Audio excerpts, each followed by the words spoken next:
En lisant Genèse 43, 1, 34 et Éphésiens 2, 11, ainsi que Matthieu 26, 39a, j'ai une pensée sur le cœur, bien-aimés frères et sœurs en Christ, à propos de ces versets. Il s'agit de toutes ces raisons que nous pouvons avoir de rester à distance quand le Seigneur aimerait au contraire nous avoir tout près de lui. Entre lui et nous, frères et sœurs en Christ, bien-aimés, il y a une question de proximité sur laquelle la parole de Dieu jette une lumière particulière. L'expérience prouve que l'attachement qui unit le chrétien à son maître présente des variations considérables d'un enfant de Dieu à l'autre.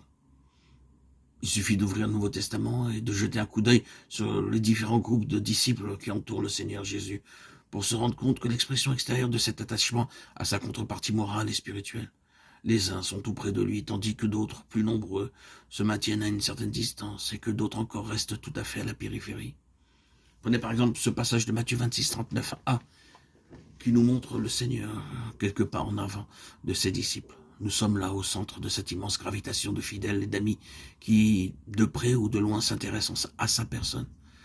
Cette divine solitude qui est la sienne dans ce moment représente évidemment ce qu'il y a d'absolu dans l'obéissance du Fils. Il y a dans cette courte distance qui le sépare de Pierre, de Jacques et de Jean, l'image concrète d'un chemin spirituel sur lequel personne ne peut le suivre. Dans l'accomplissement de la volonté de Dieu, c'est quelques pas signifie qu'entre lui et nous, il y a un abîme que personne ne pourra jamais franchir.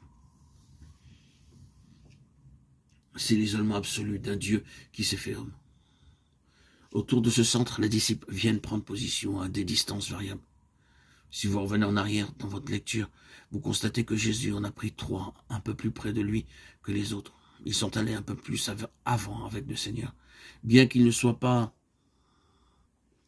tout à fait à la même place que lui, ils sont plus près de lui que le reste de la petite troupe qui l'a accompagné dans le jardin. On aurait pu penser que l'heure de la prière en commun avait sonné. S'il s'était agi de nous, j'imagine que nous aurions prononcé des paroles comme celle-ci. Maintenant, il faut nous arrêter ici et prier. La bataille qui va s'engager sera dure. Nous ne pouvons pas nous y aventurer seuls, prions. Mais il n'en est pas ainsi pour Jésus. Il y avait dans cette circonstance quelque chose qui exigeait de lui un isolement spécial et l'obligeait à se passer de la communion de ses disciples. Pourtant, à ce moment-là, son cœur en avait certainement soif de cette communion. Mais au lieu de céder à ce désir légitime, au lieu de s'associer à ses disciples pour constituer avec eux un front commun, ou plutôt au lieu de se les associer en les élevant jusqu'au bout à la hauteur de ses propres circonstances, non, il fait quelques pas en avant. Ils ne peuvent pas, eux, le suivre jusque-là. Il les laisse derrière lui. Si nous lisons encore un verset plus haut, nous voyons que les 8 autres disciples sont laissés encore plus loin. D'abord Jésus seul, puis les 3, ensuite plus loin les 8. Si de là nous passons au livre des Actes, nous trouvons au chapitre 1er un rassemblement de 120 personnes. Ces 120 avaient certainement suivi Jésus déjà avant la croix. Ils ne sont pas devenus disciples depuis sa mort, mais ils appartiennent à un groupe déjà plus distant. Ils ne sont pas dans le jardin, quelque chose les retient ailleurs. Ils ne sont pas aussi près de Jésus que les 8 ou que les 3.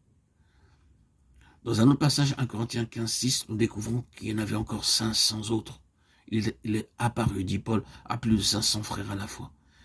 Quand les 120 sont réunis dans la chambre haute, où sont donc les 380 qui manquent, 380 absents, au moment où l'on prie, où on attend la promesse du Père. Les 500 se sont partagés.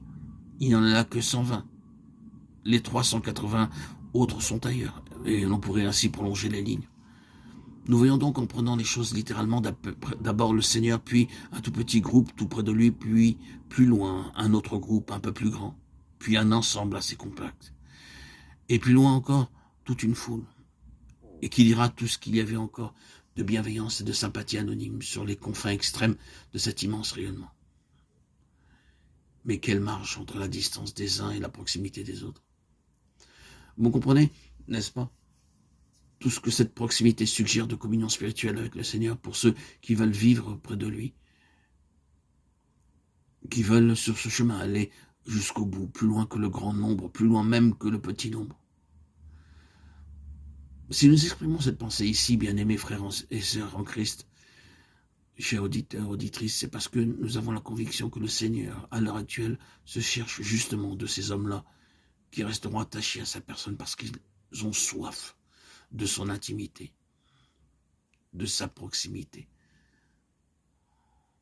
de son amour,